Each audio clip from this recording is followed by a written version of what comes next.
إن أصحاب الجنة اليوم في شغل فاكهون هم وأزواجهم في ظلال على الأرائك متكئون لهم فيها فاكهة ولهم ما يدعون سلام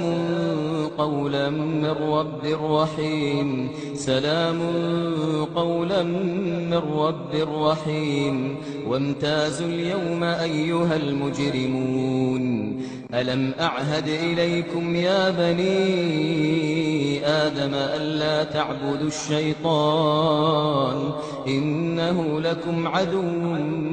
مبين وأن اعبدوني هذا صراط مستقيم ولقد أضل منكم